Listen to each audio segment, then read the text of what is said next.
My name is Marietta Jenkins, and I'm a member of St. Augustine's AME Zion Church in Kinston, North Carolina, where Reverend Pridgen pastored for 19 years.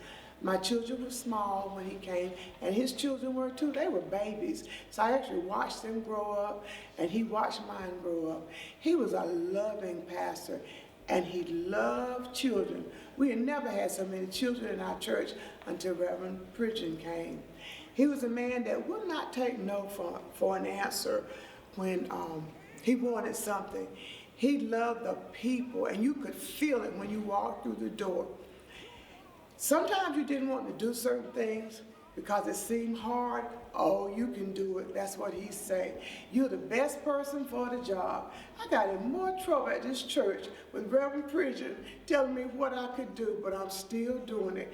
He instilled in me, or he helped me have the confidence that I could go ahead in leadership in the church.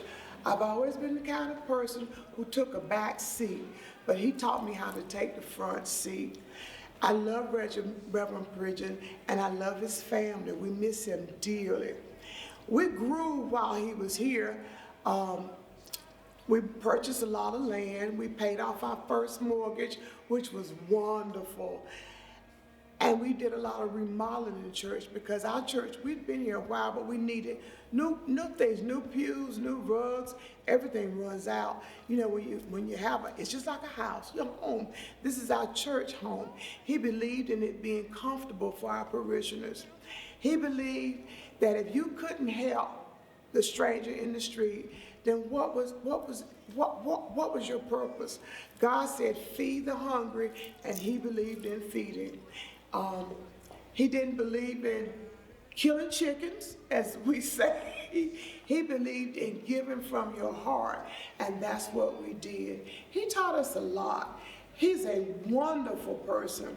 I told him when he first came here, I said, you know what, you're good, because we didn't travel a lot.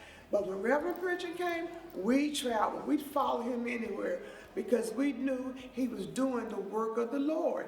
And that's what we're here for, to follow through and do the work of the Lord. If not, you may as well stay home and look at TV.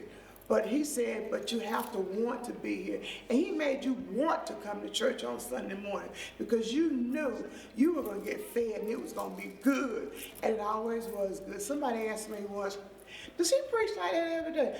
Every Sunday, I would tell him, every Sunday. We didn't ever have to worry about coming to church having a bad Sunday because he was always on top of it. I always felt that he would go far because he was a true leader, and we just love him.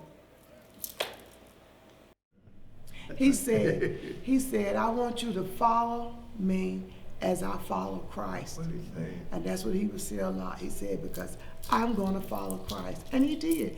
It was like you know how people talk the talk, but they can't walk the walk. He talked the talk, and he walked the walk. If he said he was going to do something, you knew he was going to do it.